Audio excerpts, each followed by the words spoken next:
Hello friends, कैसे हो? Good morning. आज हम बताने जा रहे हैं टाइम मैनेजमेंट मैट्रिक्स।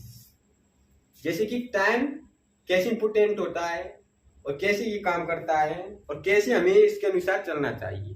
तो हम टाइम मैनेजमेंट मैट्रिक्स के बारे में पढ़ने जा रहे हैं, जिसको हम डिसीजन मेकिंग की डिसीजन मेकिंग के नाम से भी एक्सप्लेन कर सकते हैं। तो इसमें 4 खाने बनाए हैं, quarter first, second, third, fourth. All the first आपको ये करना है कि आप कौन सी क्वार्टर में बैठना चाहोगे। तो एक तो होता है इम्पोर्टेंट और not urgent, not urgent, important, not important. तो फर्स्ट में ये दोनों आ जाएंगे, सेकंड में ये दोनों आ जाएंगे, थर्ड में ये दोनों आ जाएंगे और फोर्थ में ये दोनों आ जाएंगे। तो आप अपने अनुसार अनुमान लगाइए कि आप कौन सी क्वार्टर में बैठने के लिए रेडी है, या आप अपनी प्रेजेंट टाइम की स्टडी को देखते हुए इन खानों को ध्यान में रखते हुए अपना एक खाना सिलेक्ट कीजिए। जैसे कि एक क्वेश्चन में ऑप्शन होते हैं 4, इसी प्रकार आपके पास 4 क्वाड्रेंट है, आप कौन से में बैठना चाहते हैं उसको सिलेक्ट कीजिए। अब मैं आपको एक्सप्लेन करके बताता हूँ। सिलेक्ट कर लिया आपने? ओके, अब देखो मैं बता। इम्पोर्टेंट मतलब कोई भी काम है, आप किसी भी कॉम्पिटेटिव एग्जाम की प्रिपरेशन कर रहे हो, माना कि यूपीएससी है या एसएससी है, तो ये आपके लिए इम्पोर्टेंट तो है। अगर इम्पोर्टेंट नहीं होती तो आप इसकी तैयारी क्यों करते? तो इम्पोर्टेंट तो ये है, एक प्रकार से इम्पोर्टेंट तो हो गई। अब ये देखना कि मतलब आपकी एज कितनी है और आपकी फैमिली बैकग्राउंड कैसा है, इकोनॉमिक कंडीशन कैसी है, उसके आधार पर आपको डिसाइड करना है कि मतलब मेरे लिए इम्पोर्टेंट है या नहीं है, अर्जेंट है या नहीं है। और इम्पोर्टेंट तो एवरी पर्सन के लिए गवर्नमेंट जॉब होती ही है, कभी भी देख लेना। और दूसरा है अर्जेंट, जैसे कि आपकी घर की कंडीशन सही नहीं है और आप जल्दी से जॉब पकड़ना चाहते हैं, तो आपके लिए अर्जेंट भी है, इम्पोर्टेंट भी है। तो आप इस खाने में बैठो फर्स्ट में। अब इसको हम एग्जाम्पल के थ्रू एक्सप्लेन करते हैं। जैसे कि आपने कोई यूपीएससी की कोचिंग ज्वाइन की, तो यूपीएससी की कोचिंग के लिए पर डे 6 से 7 आवर्स डेली खर्च करने पड़ते हैं। उसके बाद में आपने कोई अदर कोर्स ज्वाइन कर लिया, जैसे कि मतलब आप इंग्लिश मीडियम से कर रहे हो तो आपको इंग्लिश आना जरूरी है। और आप देखते हो कि कोई भी यूथ हो इंग्लिश को लेकर कंफर्टेबल फील नहीं कर रहा है, तो इंग्लिश की एक्स्ट्रा कोचिंग लगानी पड़ेगी, तो उसको 1 से 1.5 घंटे बाद देना पड़ेगा। फिर उसको सेल्फ स्टडी के लिए 1 से 1.5 घंटे घर पर देने पड़ेगा। 3 घंटे तो इसकी इंग्लिश में खर्च हो गए। और फिर 6 घंटे, 6 से और 6.5 एवरी यूपीएससी एस्पिरेंट्स कोचिंग में टाइम खर्च करता है। तो 6 से 6.5 तो ये हो गए, और 3 घंटे आपकी ये हो गए, तो 9 से और 10 घंटे आपकी ये स्टडी के हो गए। तो ये तो आपकी बेसिक स्टडी हो गई। अब फिर आपको सोना भी है, तो 7 घंटे आपको सोना भी है, 6 से 7 माना कि, तो ये हो गए आपके 17 घंटे। अब बचते आपके पास कितने? 24 घंटे में से 17 गए तो 7 घंटे। और 7 घंटे में से आप अगर कोई रूम लेकर रह रहा है तो उसको खाना भी बनाना पड़ेगा, अन्य काम भी करने पड़ेंगे। तो ये मान लो 4 घंटे उसके बेसिक गए, तो बचे उसके पास 3 घंटे। 3 घंटे में से 1-2 घंटे उसके रिलैक्स के लिए चाहिए, तो बचा कितना? 2 घंटे। तो बंदा मतलब दिन भर 9 से 10 घंटे पढ़ाई कर रहा है कोचिंग इंस्टीट्यूट में, और सेल्फ स्टडी कर रहा है 2 से 3 घंटे। तो बताओ कि वो कर पाएगा? डिप्रेशन में जाएगा फ्रेंड्स, डिप्रेशन में कुछ नहीं कर पाएगा, पछताएगा, पछताने के अलावा कुछ भी नहीं करेगा। तो ये हो जाता है पूरी तरह से डिप्रेशन में चला जाता है बंदा। तो अगर आप इस खाने में बैठे हो फर्स्ट में, तो आपकी लाइफ पूरी तरह बर्बाद है, ये समझ लेना। अब आते हैं सेकंड खाने की बात करते हैं, सेकंड क्वार्टर।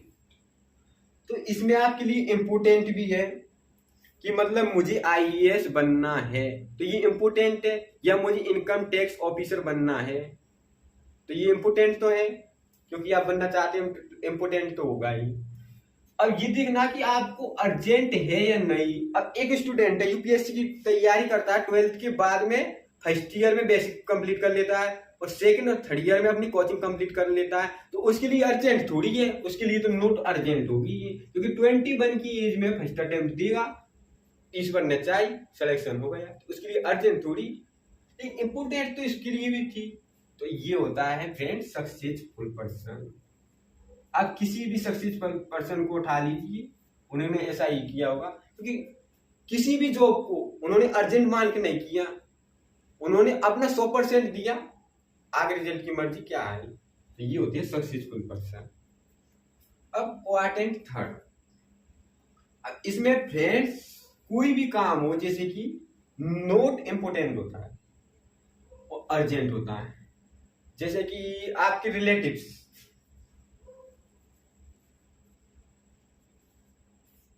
कोई भी स्टूडेंट हो, जैसे कि मान लो कोई स्टूडेंट है XYZ जयपुर में पढ़ रहा है, कोई उसका पुराना फ्रेंड है बहुत ही अच्छा, चैम फ्रेंड का मतलब समझते हैं, लंगोटिया यार, जैसे कि कुछ भी बोले उसको मानना ही पड़ेगा। तो अपना एक्स स्टूडेंट है जो जयपुर में पढ़ रहा है, और बाई स्टूडेंट है जो इसका लंगोटिया यार है, और ये जयपुर आ रहा है किसी काम से, जैसे कि माना कोई प्रिपरेशन, कोई गवर्नमेंट एग्जाम देने आ रहा है, कोई गवर्नमेंट एग्जाम का पेपर है इसका, तो ये बोल रहा है हेलो फ्रेंड्स का ही बोलेगा, सॉरी हाँ यार मैं त्रिवेणी चौराहे पर आ पहुंचा, लेने के लिए आया था। अब ये एक्स है ना, इसका कल का यूनिवर्सिटी का पेपर है टुमारो, और ये चाहता है कि मुझे यहां नहीं जाना, लेकिन मना नहीं कर सकता क्योंकि उसका लंगोटिया यार है, और मना कर देगा, मतलब इसमें यस और नो में आंसर जाएगा, और मना नहीं कर सकता। तो उसके लिए अर्जेंट क्या था, यूनिवर्सिटी का पेपर की प्रिपरेशन करना, क्योंकि उसका कल पेपर है और आज उसका फ्रेंड्स आ रहा है, तो फ्रेंड को लेने जाना इतना इंपोर्टेंट नहीं था, लेकिन गया तो ये हो गया अर्जेंट। इंपोर्टेंट नहीं था फ्रेंड, फिर भी उसने अर्जेंट, पढ़ाई को छोड़कर गया और उसको लेकर आया, ये होता है अर्जेंट। तो इसमें जा रही हो तो आप, ये ऐसी सिचुएशन होती है, बहुत ही क्रिटिकल सिचुएशन होती है, इसमें आप किसी से भी मना नहीं कर सकते, क्योंकि इसमें वही पर्सन आएगा जो आपके बिल्कुल करीब होगा, उससे आप मना नहीं कर सकते। जैसे आपके फादर, तो फादर तो समझते कि बच्चे को परेशान करना गलत है क्योंकि वह स्टडी कर रहा है गवर्नमेंट एग्जाम की, तो फादर समझते, लेकिन फ्रेंड्स हुए, कोई रिलेटिव्स हुए, कोई भी हुए। अब फ्रेंड चौथा क्वाड्रेंट फोर्थ, तो इसमें कोई भी काम अर्जेंट नहीं है और न ही इम्पोर्टेंट है। जैसे कि आप ले लो, कोई स्टूडेंट है 12th क्लास में पढ़ रहा है, उसको पढ़ाई करनी चाहिए क्योंकि वह 12th क्लास में है, और कोई पढ़ाई तो नहीं कर रहा है, लेकिन 4 से 5 घंटे एवरीडे पबजी गेम खेल रहा है, फ्री फायर खेल रहा है, अरे अन्य प्रकार की कार रेसिंग वगैरह वगैरह कुछ गेम्स खेल रहा है, फ्रेंड्स के साथ घूमने जा रहा है, पार्किंग, सिनेमा हॉल जा रहा है, और ऐसे काम कर रहा है जो मतलब उसके लिए नहीं करने चाहिए, उनको कर रहा है, उसके लिए ना तो वो अर्जेंट है और न ही इम्पोर्टेंट है, फिर भी कर रहा है बंदा। तो फ्रेंड्स यहाँ पर आकर की अगर ये चौथे क्वार्टर में कोई भी आप में से बैठा है तो पूरी तरह फेलियर है बंदा, ये समझो इसका जीवन का अंत है ही एक तरह से, क्योंकि उसको पढ़ाई करनी चाहिए पर पढ़ाई नहीं कर रहा है, बल्कि और अन्य अदर्स अनयूजफुल बातों पर अपना टाइम वेस्ट कर रहा है। तो फ्रेंड्स ये वीडियो आपको कैसी लगी कमेंट में बताएं, कोई भी डाउट हो अगर टाइम मैनेजमेंट मैट्रिक्स के बारे में तो कमेंट करें, मैं नेक्स्ट वीडियो बनाकर आपके लिए उन सभी क्वेश्चंस का जवाब दे दूंगा। Thanks friends.